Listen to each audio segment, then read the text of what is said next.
ಎಲ್ಲ ಒಂದು ಅಭ್ಯರ್ಥಿಗೆ ಭರ್ಜರ್ ಗುಡ್ ನ್ಯೂಸ್ ಆಗಿರತ್ತ. ನಮ್ಮ ಒಂದು ಕರ್ನಾಟಕ ರಾಜ್ಯ ಅದೇ ರೀತಿಯಾಗಿ ಅಖಿಲ ಭಾರತದಲ್ಲಿ ಪಾರ್ಲಿಮೆಂಟ್ ಆಫ್ ಇಂಡಿಯಾದಲ್ಲಿ ಖಾಲಿರುವಂತಹ ಪೋಸ್ಟ್ಗೆ ಅರ್ಜಿ ಕರೆದಿದ್ದಾರೆ. ಇದಕ್ಕೆ ಸಂಬಂಧಪಟ್ಟಂತೆ ಮಹಿಳೆಯರಾಗ್ಬೋದು ಪುರುಷರಾಗ್ಬೋದು ಇಬ್ರು ಅರ್ಜಿ ಸಲ್ಲಿಸೋದಕ್ಕೆ ಅವಕಾಶ ಇರತ್ತೆ. ಯಾರು ಹೇಳಿ, ಮಹಿಳೆಯರು ಮತ್ತು ಪುರುಷರು ಇಬ್ರು ಅರ್ಜಿನ ಸಲ್ಲಿಸಬಹುದು. ಇದಕ್ಕೆ ಇನ್ನೊಂದು ಖುಷಿಯ ವಿಚಾರ ಏನಂದ್ರೆ ಡೈರೆಕ್ಟ್ ನೇರ ನೇಮಕಾತಿ ಮುಖಾಂತರಾಗಿ ಆಯ್ಕೆಯನ್ನು ಮಾಡ್ತಾರೆ. ಇದ್ರ ಬಗ್ಗೆ ನಾ ತಿಳಿಸ್ಕೊಡ್ತಾನೆ ಯಾವ ರೀತಿಯಾಗಿ ನಮಗೆ ಕೆಲಸ ಇರತ್ತೆ, ಯಾವುದು ಕೆಲಸ ಇರತ್ತೆ. ಇನ್ನೊಂದು ಹೇಳ್ಬೇಕು ನಿಮಗೆ ಇದಕ್ಕಿಂತ ಖುಷಿಯ ವಿಚಾರ, ಇಲ್ಲಿ ಕನ್ನಡ ಅಭ್ಯರ್ಥಿಗೆ ಅರ್ಜಿ ಕರೆದಿದ್ದಾರೆ. ಇಲ್ಲಿ ಕಾಣಿಸ್ತಾ ಇರಬಹುದು ಕನ್ನಡ ಅಂತ ಕಾಣಿಸ್ತಾ ಇರಬಹುದು.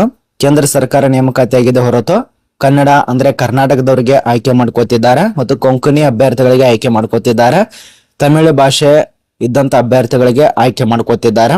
ಕನ್ನಡ, ಕೊಂಕಣಿ, ತಮಿಳು ಅಂದ್ರೆ ನಮ್ಮ ಒಂದು ಕರ್ನಾಟಕ ರಾಜ್ಯದವರಿಗೆ ಅವಕಾಶ ಇರತ್ತೆ. ಟೋಟಲ್ ಆಗಿ 3 ರಾಜ್ಯಕ್ಕೆ ಸಂಬಂಧಪಟ್ಟಂತೆ ಅರ್ಜಿ ಕರೆದಿದ್ದಾರೆ. 3 ರಾಜ್ಯದವರು ಅಂದ್ರೆ ನಮ್ಮ ಕರ್ನಾಟಕ ಬರ್ತಾರೆ, ಕೊಂಕಣಿ, ತಮಿಳುನಾಡು ಈ ರೀತಿಯಾಗಿ ಬರತ್ತಲ್ಲ. ಪ್ರತಿಯೊಬ್ಬರು ಅರ್ಜಿ ಸಲ್ಲಿಸೋದಕ್ಕೆ ಅವಕಾಶ ಇರತ್ತೆ. ಇದ್ರ ಬಗ್ಗೆ ನಾ ತಿಳಿಸ್ಕೊಡ್ತಾನೆ. ಹೇಗೆ ಅಪ್ಲೈ ಮಾಡಬೇಕು, ಯಾವ ರೀತಿಯಾಗಿ ಅರ್ಜಿ ಸಲ್ಲಿಸಬೇಕು, ಅರ್ಜಿ ಸಲ್ಲಿಸೋ ಸಮಯದಲ್ಲಿ ಏನೆಲ್ಲ ಡಾಕ್ಯುಮೆಂಟ್ಸ್ ಬೇಕು, ಪ್ರತಿಯೊಂದು ಮಾಹಿತಿ ಇರತ್ತೆ. ಮತ್ತೆ ಈ ಒಂದು ಪ್ರಶಾಂತ್ ಅಕಾಡೆಮಿ ಚಾನಲ್ ಅನ್ನ ಯಾರು ಸಬ್ಸ್ಕ್ರೈಬ್ ಮಾಡಿಲ್ಲ ಈಗಲೇ ಸಬ್ಸ್ಕ್ರೈಬ್ ಮಾಡ್ಕೊಳ್ಳಿ. ಪಕ್ಕದಲ್ಲಿರುವಂತ ಬೆಲ್ ಬಟನ್ ಆಲ್ ಮಾಡಿಟ್ಕೊಳ್ಳಿ, ನೋಟಿಫಿಕೇಶನ್ ಆಲ್ ಮಾಡಿಟ್ಕೊಳ್ಳಿ, ಹೆಲ್ಪ್ ಆಗತ್ತೆ.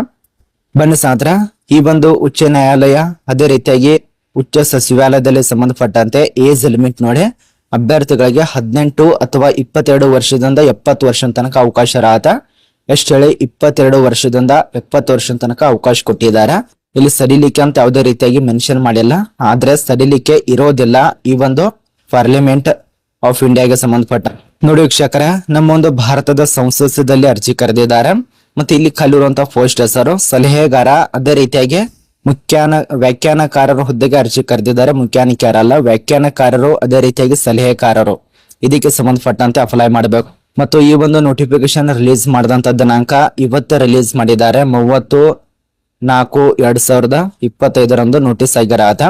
ವಿದ್ಯಾರ್ಥಿಗಳು ಆದಷ್ಟು ಬೇಗ ಅಪ್ಲೈ ಮಾಡಿ, ಸುಮಾರು 10 ರಿಂದ 15 ದಿನ ಟೈಮ್ ಕೊಟ್ಟಿದ್ದಾರೆ. ಅಷ್ಟರೊಳಗಾಗಿ ಅರ್ಜಿ ಸಲ್ಲಿಸಬೇಕು. ಮತ್ತೆ ಯಾವ್ಯಾವ ಒಂದು ವರ್ಗಕ್ಕೆ, ಯಾವ್ಯಾವ ಒಂದು ರಾಜ್ಯಕ್ಕೆ ಎಷ್ಟೆಷ್ಟು ಪೋಸ್ಟ್ ಖಾಲಿ ಇದೆ ನೋಡಿ. ಮೊದಲನೇದಾಗಿ ಇಲ್ಲಿ ಕನ್ನಡ ಅಭ್ಯರ್ಥಿಗೆ ಸಂಬಂಧಪಟ್ಟಂತೆ ಕನ್ನಡದವರಿಗೆ 1 ಪೋಸ್ಟ್ ಇರತ್ತೆ. ಅದ್ರ ಬಳಿಕ ಕೊಂಕಣಿದವರಿಗೆ ಸಂಬಂಧಪಟ್ಟಂತೆ 4 ಪೋಸ್ಟ್ ಇರತ್ತೆ. ತಮಿಳುನಾಡಿಗೆ ಸಂಬಂಧಪಟ್ಟಂತೆ 2 ಪೋಸ್ಟ್ ಇರತ್ತೆ. ನಮ್ಮ ಒಂದು ಕರ್ನಾಟಕದವರಿಗೆ 1 ಪೋಸ್ಟ್ ಇದೆ. ಅಪ್ಲೈ ಮಾಡೋರು ಅಪ್ಲೈ ಮಾಡಬಹುದು. ಸಲಹೆಗಾರ ಅಂತೇಳಿ ಈ ಒಂದು ಸಲಹೆಗಾರ ಪೋಸ್ಟಿಗೆ ರಿಜಿಸ್ಟರ್ ಮಾಡ್ಕೊಳ್ಳಿ, ಆಮೇಲೆ ಅಪ್ಲೈ ಮಾಡಿ. ಇಲ್ಲಿ ಬನ್ನಿ ಸಾಂತರ, ಇದಕ್ಕೆ ಎಜುಕೇಶನ್ ಏನೇನಾಗಿರ್ಬೇಕು ಅದ್ರ ಬಗ್ಗೆ ಸ್ವಲ್ಪ ತಿಳಿಸ್ಕೊಡ್ತಾನೆ. ಅಭ್ಯರ್ಥಿಗಳು ಮಾಸ್ಟರ್ ಡಿಗ್ರಿ ಪಾಸ್ ಆಗಿರ್ಬೇಕು, ಸ್ನಾತಕೋತ್ತರ ಪದವಿ ಕಂಪ್ಲೀಟ್ ಮಾಡಿದವರು, ಅಥವಾ ನೀವೇನಾದ್ರೂ ಡಿಪ್ಲೊಮಾ ಪಾಸ್ ಆಗಿತ್ತಂದ್ರೆ ಯೂನಿವರ್ಸಿಟಿಗಳಿಂದ ಅದು ಕೂಡ ನಡೆಯುತ್ತೆ. ಅಪ್ಲೈ ಮಾಡಿ. ಅದ್ರ ಬಳಿಕ ನಿಮ್ಮ ಒಂದು ರಿಲಿಜನ್ಗೆ ಸಂಬಂಧಪಟ್ಟಂತೆ PUC ತಸ್ತಮಾನ ಕಂಪ್ಲೀಟ್ ಮಾಡಿದಂತ ವಿದ್ಯಾರ್ಥಿಗಳು ಅಪ್ಲೈ ಮಾಡಬಹುದು. ಇದನ್ನೆಲ್ಲ ಕೊಟ್ಟಿದ್ದಾರೆ. ಅವ್ರು ಕೊಟ್ಟಿದ್ದಾರೆ ಬ್ಯಾಚುಲರ್ ಡಿಗ್ರಿ ಅಂದ್ರೆ BA ಕಂಪ್ಲೀಟ್ ಮಾಡಿದವರು ಅಪ್ಲೈ ಮಾಡಿ. ಈ ರೀತಿಯಾಗಿ ಎಲ್ಲ ಪಾಸ್ ಆದಂತ ವಿದ್ಯಾರ್ಥಿಗಳು ಅರ್ಜಿ ಸಲ್ಲಿಸಬಹುದು. ಇನ್ ಸೆಲೆಕ್ಷನ್ ಪ್ರೊಸೆಸಿಂಗ್ 1 ಪೋಸ್ಟಿಗೆ ಪರೀಕ್ಷೆ ಇರತ್ತೆ, ಇನ್ನೊಂದು ಪೋಸ್ಟಿಗೆ ನೇರ ನೇಮಕಾತಿ. ಟೆಸ್ಟ್ 200 ಮಾರ್ಕ್ಸ್ಗೆ ಸಂಬಂಧಪಟ್ಟಂತೆ ಟೆಸ್ಟ್ ಇರತ್ತೆ. ಇಲ್ಲಿ ಏನೇನು ಲ್ಯಾಂಗ್ವೇಜ್ ಕೊಟ್ಟಿದ್ದಾರೆ, ಎದರಲ್ಲಿ ಯಾವ ರೀತಿಯಾಗಿ ಇರತ್ತೆ ಸ್ವಲ್ಪ ನೋಡ್ಕೊಳ್ಳಿ. ನಿಮ್ಮ ಒಂದು ಟೆಸ್ಟ್ 100 ಅಂಕ, ಅದೇ ರೀತಿಯಾಗಿ 100 ಅಂಕ, 200 ಅಂಕಕ್ಕೆ ಸಂಬಂಧಪಟ್ಟಂತೆ ಪರೀಕ್ಷೆ. ಇನ್ನೊಂದು ಹೇಳ್ಬೇಕು, ಇದು ಟ್ರೈನಿಂಗ್ ನಲ್ಲಿ ಯಾವ ರೀತಿ ನಿಮಗೆ ಕೆಲಸ ಇರತ್ತೆ, ಎಷ್ಟು ಪೀರಿಯಡ್ ಕೊಡ್ತಾರೆ, ಎಷ್ಟು ಯಾವ ರೀತಿಯ ಸಂಬಳ ಇರತ್ತೆ ಅದೆಲ್ಲ ಕೊಟ್ಟಿದ್ದಾರೆ. ಪ್ರತಿ ದಿನಕ್ಕೆ ಅಂದ್ರೆ ಇದು ತಿಂಗಳಿಗೆಲ್ಲ, ಪ್ರತಿ ದಿನಕ್ಕೆ 3,000 ರೂಪಾಯಿ ನಿಮಗೆ ಅಮೌಂಟ್ ಸಿಗತ್ತೆ. ಅಂದ್ರೆ ನಿಮಗೆ ಸ್ಯಾಲ್ರಿ ಕೊಡ್ತಾರೆ, ಅಮೌಂಟ್ ಆ ಒಂದು ಸ್ಯಾಲ್ರಿ ಸಿಗತ್ತೆ ಪ್ರತಿ ದಿನಕ್ಕೆ. ಇವತ್ತು ಕೆಲಸ ಮಾಡಿದ್ರೆ ಎಷ್ಟಾಯ್ತು, 3,000 ಆಯ್ತು. ನಾಳೆ ಕೆಲಸ ಮಾಡಿದ್ರೆ 6,000 ರೂಪಾಯಿ ಆಯ್ತು. ಈ ರೀತಿಯಾಗಿ ನಿಮ್ಗೆ ಎಷ್ಟಾಗತ್ತೆ ನೋಡಿ, ಸುಮಾರು 3,30,000 ದಿನಕ್ಕೆ ಆಗತ್ತೆ. ಇಷ್ಟೊಂದನು ಸರಿ 3 ಲಕ್ಷ ಅಲ್ಲ, 90,000 ಆಗತ್ತೆ. ಇದಕ್ಕೆ ಸಂಬಂಧಪಟ್ಟಂತೆ ಇಷ್ಟು ಸ್ಯಾಲ್ರಿ ಕೊಡುತ್ತೆ. ಇನ್ನು ಆಫ್ಲೈನ್ ಅಲ್ಲಿ ಅರ್ಜಿ ಸಲ್ಲಿಸುವಂತ ವಿದ್ಯಾರ್ಥಿಗಳು ಇಲ್ಲಿ ಒಂದು ಬ್ರಾಂಚ್ ಇರತ್ತೆ, ಅದೇ ರೀತಿಯಾಗಿ ನಿಮ್ಮ ಒಂದು ವಿಳಾಸ ಇರತ್ತೆ. ಆ ಒಂದು ವಿಳಾಸಕ್ಕೆ ಪ್ರತಿಯೊಬ್ರು ಅರ್ಜಿ ಸಲ್ಲಿಸಬೇಕು. ಈ ಒಂದು ವಿಳಾಸ ಕೊಟ್ಟಿದ್ದಾರೆ ನೋಡಿ, ಇದೊಂದು ವಿಳಾಸಕ್ಕೆ ಅಪ್ಲೈ ಮಾಡ್ಬೇಕಾಗತ್ತೆ. ಆಫ್ಲೈನ್ ಅಲ್ಲಿ ಅರ್ಜಿ ಸಲ್ಲಿಸೋರು ಮುಂದ್ಗಡೆ ಫಾರ್ಮ್ ಕೂಡ ಇರತ್ತೆ, ಆ ಒಂದು ಫಾರ್ಮ್ ತಿಳಿಸ್ಕೊಡ್ತಾನೆ. ಮತ್ತು ಅರ್ಜಿ ಸಲ್ಲಿಸುವಂತ ವಿದ್ಯಾರ್ಥಿಗಳು 28/5/2025 6 ಗಂಟೆ ತನಕ ನಿಮ್ಗೆ ಅವಕಾಶ ಕೊಟ್ಟಿದ್ದಾರೆ. ಈ ಒಂದು ಪಾರ್ಲಿಮೆಂಟ್ ಸಂಸ್ಥೆಗೆ ಸಂಬಂಧಪಟ್ಟ ನಿಮ್ಮ ಒಂದು ಅಪ್ಲಿಕೇಶನ್ PDF ಫಾರ್ಮ್ ಡೌನ್ಲೋಡ್ ಮಾಡ್ಕೋಬೇಕು. ಅರ್ಜಿ ಸಲ್ಲಿಸುವಂತ ವಿದ್ಯಾರ್ಥಿ ಇತ್ತಂದ್ರೆ ಈ ಒಂದು ಡಿಸ್ಪ್ಲೇ ಮೇಲೆ ವಿಳಾಸ ಇರಬಹುದು ಅಥವಾ ವೆಬ್ಸೈಟ್ ಕಾಣಿಸ್ತಾ ಇರಬಹುದು, ಅಧಿಕೃತ ವೆಬ್ಸೈಟ್. ಇದೇ ಒಂದು ವೆಬ್ಸೈಟ್ ದಲ್ಲಿ ಹೆಚ್ಚಿನ ಮಾಹಿತಿನ ಪಡೆದುಕೊಳ್ಳಿ. www.sansad.in ಗೆ ಭೇಟಿ ನೀಡಿಕೊಂಡು ಹೆಚ್ಚಿನ ಮಾಹಿತಿನ ಪಡೆದುಕೊಳ್ಳಿ. ಅಥವಾ ಬೇಡ ಸರ್ ನಾವು ಆಫ್ಲೈನ್ ಅಲ್ಲಿ ಅರ್ಜಿ ಸಲ್ಲಿಸ್ತೇವೆ ಅಂದ್ರೆ ಇಲ್ಲಿ ಫಾರ್ಮ್ ಇದೆ ನೋಡಿ, ಪಾರ್ಲಿಮೆಂಟ್ ಆಫ್ ಇಂಡಿಯಾದಿಂದ ಬಿಡುಗಡೆ ಮಾಡಿದಂತ ಫಾರ್ಮ್.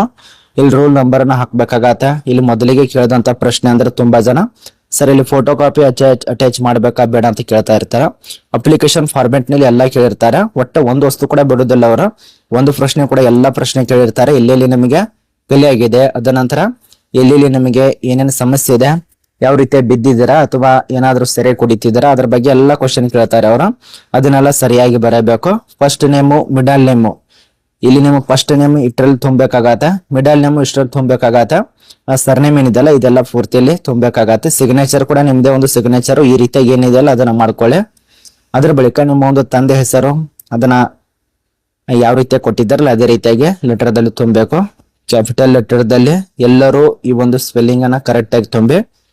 ನ್ಯಾಷನಾಲಿಟಿ ಕೇಳಿದಾರೆ, ಅದ್ರ ಬಗ್ಗೆ ಅಡ್ರೆಸ್ ಎಲ್ಲ ತುಂಬಿಕೊಡು, pin code, mobile number, address, ನಂತರ ಫ್ರೇಡು, ಸ್ಟೇಟು, ಅದರ ಬಗ್ಗೆ ಎಲ್ಲ ಕೇಳಿದ್ದಾರೆ, ಎಲ್ಲ ಮಾಹಿತಿ ತುಂಬಿಕೊಳ್ಳಿ.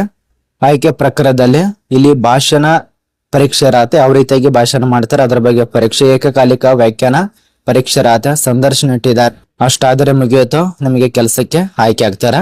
28/4/2025 ಅರ್ಜಿ ಪ್ರಾರಂಭ ಆಗಿರತ್ತೆ. ಕೊನೆಯ ದಿನಾಂಕ 25 ಮೇ 2025 ತನಕ ಅವಕಾಶ ಇರತ್ತೆ. ಅರ್ಥ ಆಗಿದೆ ಅಂತ ಅನ್ಕೋತೀವಿ ನಾನು ಏನ್ ತಿಳಿಸ್ಕೊಟ್ಟಿದ್ದೇನೆ ಅಂತ.